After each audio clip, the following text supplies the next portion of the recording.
Halo semua, kembali lagi dengan saya Sri Hartati Siregar dengan NIM 419332116. Baiklah, di sini saya akan menjelaskan bab 11 materi aplikasi fisika kuantum. Adapun subkajian materi yang pertama yaitu mikroskop emisi medan. Nah, mikroskop emisi medan ini dikembangkan oleh Erwin Moller pada tahun 1936. Konstruksi mikroskop emisi medan ini mengandung sebuah ujung logam yang merupakan kristal tunggal dengan jari-jari R dan sebuah layar fluoresensi dengan jari-jari R. Ujung logam dengan jari-jari R diletakkan di pusat sebuah bola sferis yang divakumkan. Nah, pada struktur tersebut terjadi penerobosan elektron secara radial karena adanya distribusi potensial secara sferis. Baiklah, materi selanjutnya yaitu Scanning Tunneling Microscopy atau STM. Yang pertama yaitu peralatan STM yang dapat digunakan untuk mengobservasi permukaan material dalam skala atomik dikembangkan oleh Gern Benning dan Hendrik Roher pada tahun 1982.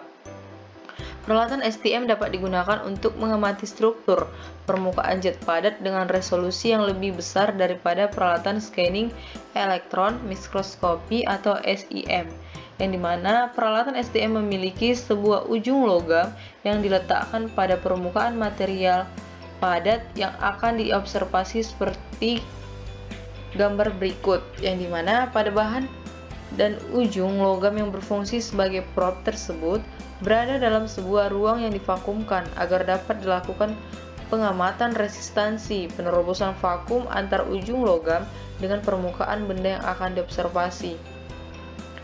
Nah, probe pada STM diberi bias negatif sehingga elektron dari ujung probe akan menerobos potensial penghalang menuju sampel. Besarnya arus penerobosan bergantung pada beda tegangan antara probe dan sampel atau V, jarak antara probe dengan sampel atau D, dan fungsi kerja atau energi penghalang atau V. Nah, adapun rumus besar arus penerobosan adalah I dikali D sama dengan konstanta dikali EV dikali eksponen negatif 2D akar 2M PV per Habar. Nah, materi selanjutnya yaitu laser dari bahan struktur hetero semikonduktor. Struktur hetero atau heterostruktures semikonduktor banyak digunakan dalam piranti elektronika modern. Nah, struktur hetero yang pertama kali ini dikembangkan yaitu lapisan GaS dengan ketebalan sekitar 5 dan 50 nanometer yang dilapisi lapisan AlX Ga1 dikurang X AS secara bergantian. Berdasarkan bentuk potensial pada persambungan, material struktur hetero dikelompokkan dalam 3 jenis. Dapat kita lihat pada gambar di samping. Yang pertama tipe 1, tipe 2, dan tipe 3. Nah, laser yang dibuat menggunakan struktur sambungan hetero ternyata lebih efisien daripada dioda laser dengan struktur sambungan PN konvensional. Contoh laser yang dibuat dari sambungan hetero tunggal dapat diilustrasikan pada gambar di samping. Nah, jika sambungan hetero tersebut diberi bias maju, pembawa muatan akan terkurung di daerah yang sempit dan populasi inverse akan terbentuk pada tingkat arus yang lebih rendah. Tisu dan Esaki menyatakan bahwa kondisi penerobosan beresonansi atau resonant tunneling dapat terjadi pada sebuah sumur potensial yang diapit potensial penghalang. Nah, materi selanjutnya yaitu laser kasket kuantum atau quantum cascade laser, yang dimana laser kasket kuantum ini dikembangkan untuk menghasilkan sinar laser dengan energi foton yang rendah, yakni berkaitan dengan panjang gelombang inframerah. Laser kasket kuantum atau QCL tidak memanfaatkan proses emisi cahaya dari proses rekombinasi elektron dan hole dari pita konduksi ke pita valensi, namun hanya menggunakan elektron-elektron pada pita konduksi saja. Ilustrasi cara kerja QCL untuk 2 tingkat cascade dapat kita lihat pada gambar di samping. Nah, pada tahap permulaan, emisi foton dalam QCL dilakukan pemompaan secara listrik seperti halnya pada dioda laser, yaitu dengan menggunakan satu daya. Nah, selanjutnya elektron-elektron akan mengalir melalui sub-sub pita energi dan kelompok sub-pita energi atau pita mini pada pita konduksi.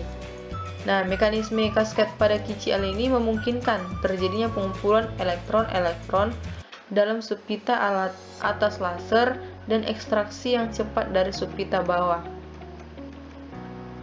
Nah, materi yang selanjutnya, laser dari material dengan struktur butiran kuantum atau quantum dots. Nah, butiran kuantum juga dapat dibuat dengan menggunakan cara ETSA atau litografi, yakni dengan peralatan elektron beam litografi. Perlu diketahui bahwa celah pita energi dari sebuah butiran kuantum akan bertambah jika ukuran butir kuantum semakin kecil. Nah, butiran kuantum digunakan dalam pembuatan piranti laser. Piranti laser menggunakan struktur butiran kuantum pertama kali didemonstrasikan oleh Ledenstock beserta timnya pada tahun 1994. Baiklah, adapun beberapa kelebihan laser butiran kuantum. Yang pertama yaitu panjang gelombang cahaya yang dipancarkan bergantung pada tingkat energi butiran sesuai kajian teori sumber potensial, sehingga kinerja piranti dapat ditingkatkan dan pengaturan panjang gelombang dapat dilakukan secara fleksibel. Yang kedua, memiliki ukuran yang kecil sehingga daya yang digunakan cukup kecil. Modulasi lebar pita cukup besar, arus ambangnya kecil dan penyimpangan dinamikanya kecil. Yang ketiga, memiliki stabilan suhu dari arus ambang dan penguatan yang lebih besar. Yang terakhir, kebocoran dari daerah aktif sangat kecil karena sangat kecilnya difusi membawa muatan tak seimbang. Baiklah, sekianlah materi yang dapat saya paparkan tentang aplikasi fisika kuantum. Semoga bermanfaat bagi teman-teman. Salam sehat, bye-bye.